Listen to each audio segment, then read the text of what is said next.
all, I hope you're having a wonderful day. Welcome back to Russell Library's Charlie Cart. Once again, my name is Luke, and I'm the FoodCorps AmeriCorps service member for Middletown Public Schools at McDonough School and Farm Hill School. I wanted to follow up Thanksgiving, incorporating some traditional Native American food. Specifically, I'll be talking about 3 crops traditionally grown together by Native American people from this region, known as the Three Sisters. A lot of our knowledge of the Three Sisters come from the Haudenosaunee people, or the Iroquois Nation and Confederacy tribes of the northern and northwestern New York region. I will then demonstrate a yummy sauté to make from them, talk a bit about how they are connected to Thanksgiving, and how the indigenous idea of Thanksgiving differs from the holiday that a lot of Americans celebrate. And I want to recall a bit of the history of the Wangung people from Middletown. Thank you, and I hope you enjoy. Let's get started. This story is a traditional Akwesasne Mohawk legend retold by the late Lois Thomas of Cornwall Island, Canada. There are many very similar legends of the Three Sisters, but this is this particular one. The Mohawk people, like the tribes that I mentioned earlier, are from northern northwestern New York and are also members of the Iroquois or Haudenosaunee Confederacy. So, this is the legend of the Three Sisters. Once upon a time, very long ago, there were 3 sisters who lived together in a field. These sisters were quite different from one another in their size and also their way of dressing. One of the 3 sisters was very little, so young that she could only crawl at first, and she was dressed in green. The second of the 3 wore a frock of bright yellow, and she had a way of running off by herself when the sun shone and the soft wind blew in her face. The third was the eldest sister. She was always standing very straight and tall above the other sisters and trying to guard them. She wore a pale green shawl and had long yellow hair that tossed about her head in the breezes. There was only one way in which the 3 sisters were alike. They loved one another very dearly, and they were never separated.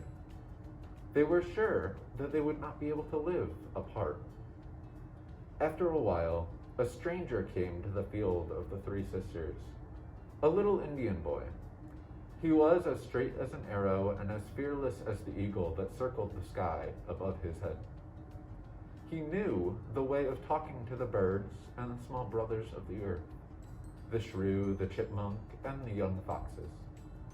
And the 3 sisters, the one who was just able to crawl, the one in the yellow frock, and the one with the flowing hair, they were very much interested in the little Indian boy.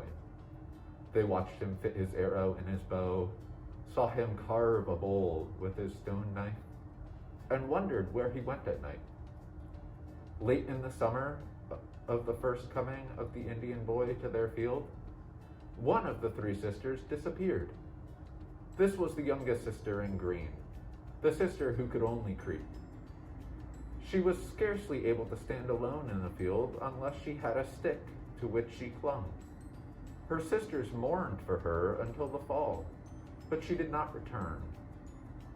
Once more the Indian boy came to the field of the 3 sisters. He came to gather reeds at the edge of the stream nearby to make arrow shafts. The 2 sisters who were left watched him and gazed with wonder at the prints of his moccasins in the earth that marked the trail. That night, the second of the sisters left, the one who was dressed in yellow and who always wanted to run away. She left no mark of her going, but it may have been that she set her feet in the moccasin tracks of the little boy. Now, there was but one of the 3 sisters left. Tall and straight, she stood in the field, not once bowing her head with sorrow, but it seemed to her that she could not live there alone. The days grew shorter and the nights were colder. Her green shawl faded and she grew thin and old. Her hair, once long and golden, was tangled in the wind. Day and night, she sighed for her sisters to return to her, but they did not hear her. Her voice, when she tried to call to them, was low and plaintive like the wind. But one day, when it was the season of the harvest, the little Indian boy heard the crying of the third sister, who had been left to mourn there in the field. He felt sorry for her, and he took her in his arms and carried her to the lodge of her father and mother. Oh, what a surprise awaited her there. Her two lost sisters were there in the lodge of the little Indian boy, safe and very glad to see her. They had been curious about the Indian boy, and they had gone home with him to see how and where he lived. They had liked his warm lodge so well that they had decided, now that winter was coming on, to stay with him. And they were doing all they could to be useful. The little sister in green, now quite grown up, was helping to keep the dinner pot full. The sister in yellow sat on the shelf drying herself, for she planned to fill the dinner pot later. The third sister joined them, ready to grind meal for the Indian boy, and the three were never separated again. Thank you. Now I'm going to speak a little bit about why the three sisters, corn, beans, and gourds or squashes, grow so well together. Indigenous ways of life are highly connected to the environment and the food it provides. Long before their contact with Europeans, indigenous peoples populated the Americas and were successful stewards and managers of the land that we live on. When it comes to the three sisters, they're known as companion crops. Now, companion crops, which are grown through a process of companion planting, are plants of two or more that grow particularly well together for very specific reasons. Now, even within the three sisters, there is a great deal of variety. There are many different types of corn besides just the yellow corn that you might see grown at your local farm or in the grocery store aisle. And corn can come in a wide variety of colors and flavors and used for different purposes. Beans, there are all sorts of different beans or legumes that grow particularly well with corn and squash. They can be green beans or pinto beans or lima beans, whatever you think of. Squashes also come in a very wide variety. There's zucchinis like this, but also yellow squashes or summer squash, pumpkins, other gourds, butternut squash, that all satisfy what the three sisters needs. So, when it comes to these companion plants, corn, as you may know, grows very tall and straight and is very sturdy. And it works very well to help these beans grow. Beans need something very sturdy to grow up on so that they can grow tall and grow towards the sunlight. However, corn uses a lot of a particular nutrient called nitrogen. It's very nitrogen hungry. When you drive by a big cornfield and you might see the farmers spraying the fields, oftentimes what they're doing is they're spraying the fields with nitrogen, because corn has been grown on that land so much that there's no more nitrogen in that soil. And so the farmers need to supplement and add more nitrogen to help that corn grow. Beans or other legumes use a particular process called nitrogen fixation. What that means is when they grow on the corn, they take nitrogen straight out of the air and then process it down through their roots and put it into the soil. So in that way, the beans produce usable nitrogen for the corn to be able to grow so well. Now, when it comes to the squash, squashes grow out and sprawl across the ground. They often can be used to create little microenvironments for bugs to grow but they don't allow other weeds and other plants that might kill out the beans or the corn. In addition to that, you might want to mulch the ground when you do a garden or something like that, which provides extra insulation and protection against weeds and bugs for the crops that you're trying to grow. Because squash spread out so evenly and so well across the ground, they provide a very natural protection. So, when indigenous people would traditionally grow the Three Sisters, they'd create mounds. So you create these artificial mounds that are built up on the ground to plant your corn in, so that the corn has enough room for its roots to grow out and has some good nutrients. Because here in New England, we have very rocky soil, so it can be difficult to do that. That also gives you a place where you can plant the beans to be able to attach onto the stalks of corn, and where the squash can grow down and around from. Now, in order to do this process, you need pretty big fields to be able to build these mounds and grow the Three Sisters together properly. Nowadays, a lot of people will do that with raised bed gardens. That's when you have like a wooden box that sits on the ground, and it creates a good opportunity so that you can have very nutritious soil above the ground for plants like corn, beans, and squash to be able to grow effectively on. In that way, the Three Sisters are great companion plants. And now, indigenous people, the people who lived here before and who currently live here, even though there are not as many of them due to injustices throughout history that have made it difficult for them and their cultures to survive, have known all of this for millennia and centuries before European people came here. And that's why they're considered to be important stewards of the land and much better connected with important growing techniques that work so well here. Now, because the Iroquois or Haudenosaunee people took this practice of growing the Three Sisters on these mounds, they were able to reuse the land through the nitrogen fixation process of the beans for decades at a time. Whereas nowadays, we'll grow just corn on a plot of land, or just squash, or just beans. And because they don't grow very well together, not as used as companions, we deplete the soil much faster. So, indigenous people do their best to keep these practices of growing plants very efficiently and sustainably so that they can use the land as well as possible. Now, when it comes to indigenous people who were great stewards of the land before European settlers arrived, I'd like to take the example of indigenous Andeans from South America. For example, these people developed more than 1,000 different species of potato, each of which thrived with its own distinct growing conditions and different companion plants.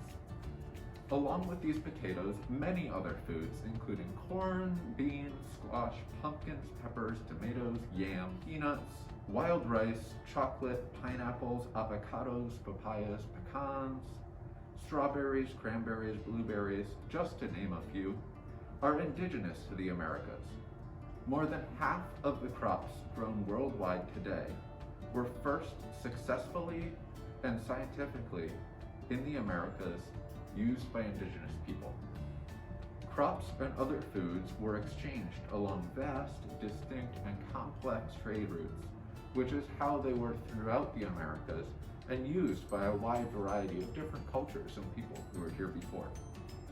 Indigenous American Indians traded, exchanged, gifted, and negotiated the purchases of different goods and foods, technologies, and different animals and ideas and practices throughout history for thousands and thousands of years. Many native food systems were disrupted due to European settlement and the displacement of native people few hundred years ago. This is an ongoing process which has then affected the ways of life of Native American people. The US government has issued foodstuffs to Native Americans in an effort to help. The food was unhealthy and substantially different from their traditional diets, however.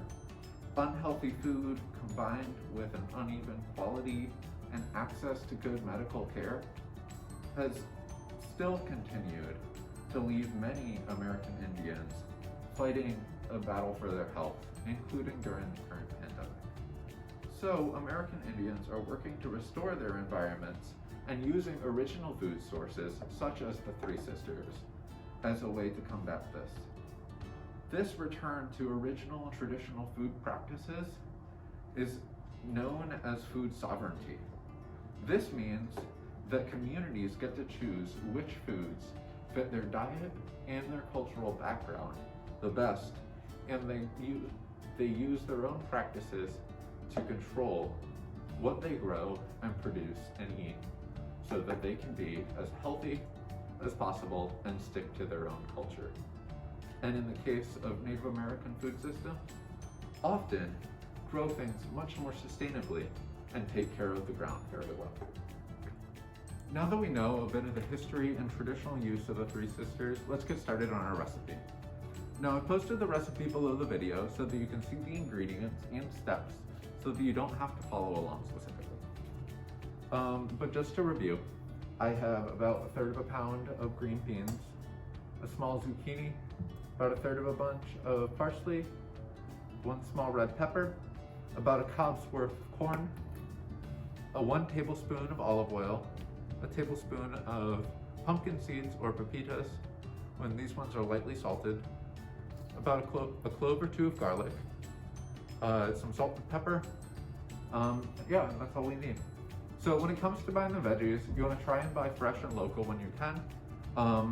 But since some of these are out of season right now, it may be difficult. So you may have to buy canned and wash it off, but whatever works best for you.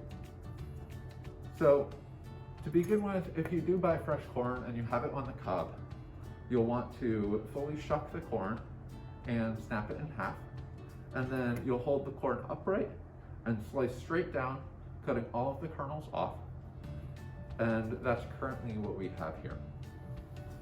Then we'll get started with preparing the other veggies.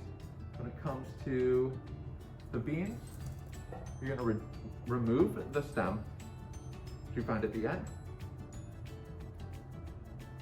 And you're going to snap the beans into thirds so that they can saute nicely in the pan. And then after you've removed the stems, which can go right into ideally compost, but if not, then the trash. And you snap the stem, all of the beans.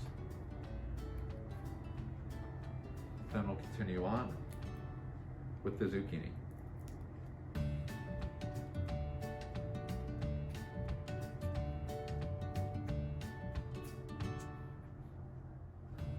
So, once you have all of your green beans stemmed and snapped into thirds, then we'll move on to preparing the zucchini. You're going to want to slice the ends off,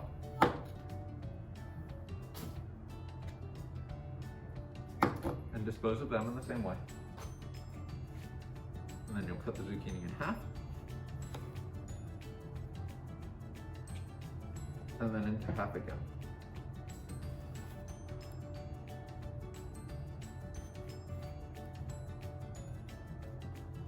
Now remember, before you do any of this, you'll want to wash all of your produce. Make sure you wash your hands as well. Cleanliness is very important, especially in times like these.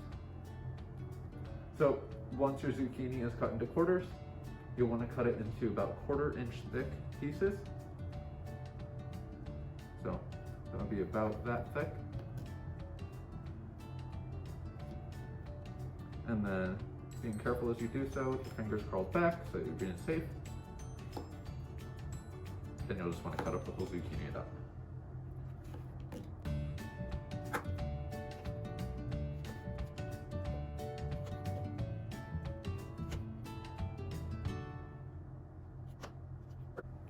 There you go. Once all of your zucchini is prepared, you can set it aside in a bowl, similar to the green beans. And now we've prepared our squash, our corn, and our beans, and we have all three of our sisters prepped. Now we'll prep our pepper, which is used to add a little extra flavor to the sauté. For the pepper, you're going to want to remove the stems. You can cut around the outside.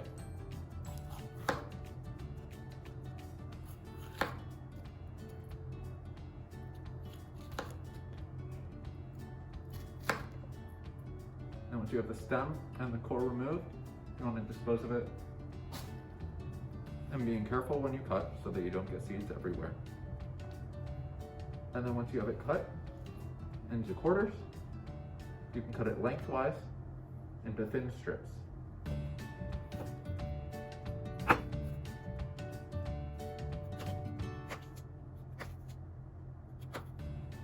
Once you have your pepper cut into strips lengthwise,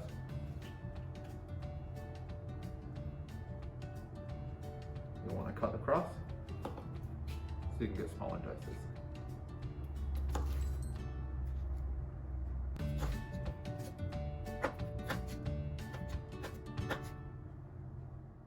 Lastly, we're going to prepare our parsley.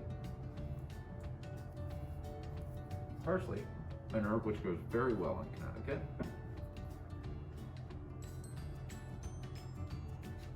is something you'll want to separate from its stems. So just pull the leaves right off so you can get all the more fibrous stems out that are less pleasant to eat, and then you can dispose of your stems. Now that you have your parsley removed from your stems, just chop it up.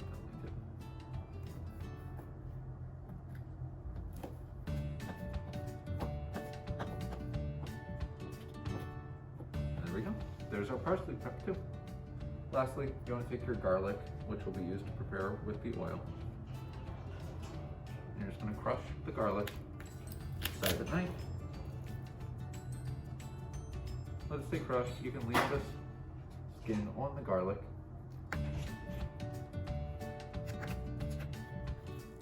And this will add a lot of extra flavor to our oil. Now we're ready to get cooking. So we're going to add our tablespoon of olive oil to a sauté pan over medium heat. Now, once the oil is heated up in the pan a little bit, add the garlic with the skin on and allow it to heat into the oil. And you'll let that heat over medium heat for about a minute. After your garlic has been heating into the oil for about a minute, you'll want to pull your garlic and the skins aside and remove it from your pan. Now that your garlic has been removed, you're going to add your green beans that you stemmed and snapped into thirds earlier.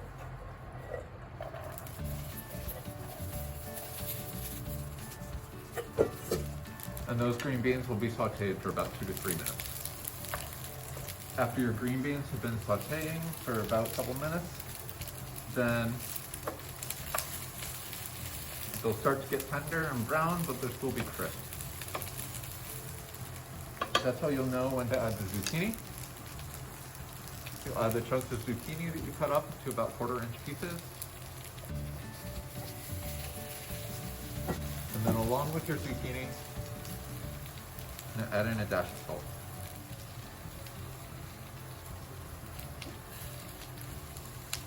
And some pepper as well if you'd like to season it a little bit more. Let the zucchini saute with the added salt and pepper for an additional 3 to 4 minutes, or until the zucchini gets tender.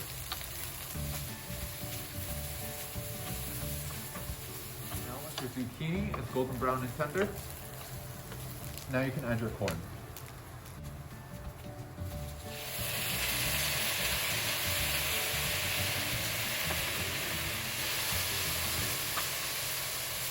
Lastly, with your corn added, you're going to saute for about an additional 2 minutes until your corn gets softened and adopt the flavor of the garlic and the oil, as well as the salt and the pepper that you added. And then you can remove your saute pan from the heat. Now that your corn has sauteed for an additional couple minutes, you're going to turn the heat off.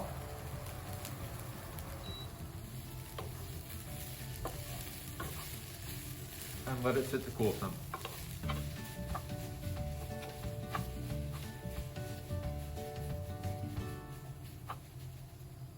As it's sitting to cool, I'm going to take some of your pepper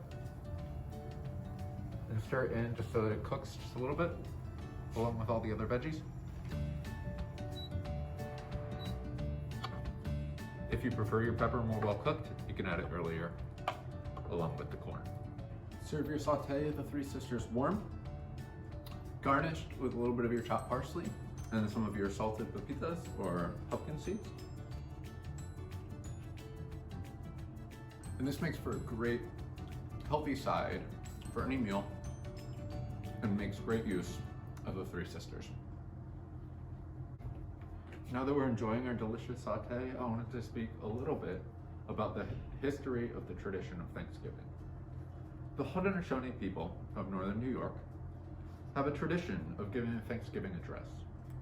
Thanksgiving address is an acknowledgement of their own intimate relations with each of the elements of nature, with the Three Sisters, with the sun, the moon, with the earth itself, with all the food that the planet gives them, with the sky, with the water.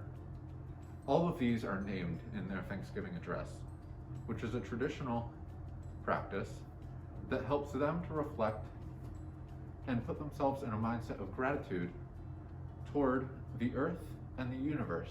This is also reflected in the way that they take care of the land, and the way that they use the land, and the way that they grow the crops sustainably and in a way that's in harmony with nature. This is fairly similar across a lot of North American indigenous tribes and indigenous tribes across the Americas. But we have to remember that there's an extreme amount of diversity in cultures and people who existed and continue to exist within the United States and across the Americas, all across the continents. So, this story of the Three Sisters is mentioned as one of the elements that's recognized by the Haudenosaunee in their relationship with the earth. This is representative of how important the relationship between these plants and their relationship with these plants is for them and their culture and their customs. Now, even though there is some truth behind that practice of Thanksgiving, and that a similar sort of ceremony or acknowledgement is what English and European settlers were invited to participate in around the time that they first arrived in the Americas, the holiday that is celebrated today by a lot of Americans and as a European tradition here in the United States is regarded by a lot of Native American tribes because of the history of the United States and largely white people here in the United States removing Native American people from their land, the land that they have such a close relationship with, and the land that they need in order to sustainably subsist on their food and grow the food that they see themselves as having a spiritual connection to. The holiday of Thanksgiving, because of this often turbulent and violent and unfortunate history, is often seen by a lot of Native American tribes as a holiday of betrayal. And so while it is a time to acknowledge and honor and experience their culture, it is also a time to reflect on the history that has resulted in not as many Native American people being around today, and them no longer having the same connection that they had at one point to their traditional lands. I've included a link to the Thanksgiving address given by the Haudenosaunee from the National Museum of the American Indian at the Smithsonian in Washington, D.C. below this video for you to refer to, as well as a link about the history of the Wangan people indigenous to the land that Middletown currently resides on. Wangan means the people at the bend in the river, which refers to the bend in the Connecticut River, where places like Forest City Farms and Pratt & Whitney currently exist. I wanted to acknowledge the Wangan people because of their original place on this land, but also because the reason why the Wangan people were forced off of their land by the city of Middletown and by the settlers in Connecticut is connected to the way that they use the land. And that way is connected to our lesson about the Three Sisters here today. The people of Middletown in the 1600s to 1700s were really interested in expanding the city of Middletown, both physically, but also wanted to expand their businesses as well. They believed that the Wangan people, who were at that point living in only a part of Middletown that they were secluded in because of the settlers living elsewhere in the town and on their native land, were using the land traditionally to grow just as many crops as they needed, not overhunting the forests. But this was seen by the settlers of Middletown as them not using the land efficiently. The settlers, and I think at that time English, who were living in Middletown, believed that if they owned and worked the land that the Wangan people were on, that they could use that land better. They could grow more crops, they could hunt and produce more game, and ultimately try to feed more people and make more profit off of that food. Unfortunately, for us today and for the Wangan people, that meant that those people were forced off of the land. That also means that because the European settlers were not familiar with traditional practices of taking care of the land and growing crops in companion with one another, and not over-hunting the animals that lived in the region, that also means that we have a lot less wildlife, and the soil in this area of Connecticut, in both Hartford and Middlesex County, is very depleted. And so, it makes it a lot more difficult to grow crops on this soil due to its long history of mismanagement by the settlers who claimed that they could use it better. So I wanted to reflect on that. In reflecting on that, I think we can learn a lot from this lesson and going forward about how we use the land, about how we honor the people who know how to use the land, and enjoy some great food in the process. Thank you for joining me in my lesson and cooking demo today. I hope you got a great new recipe out of this lesson, as well as learned a lot about the ecology or process of growing the Three Sisters, traditional indigenous knowledge of the land, and some of the history of Middletown and Thanksgiving itself. Enjoy the rest of your day.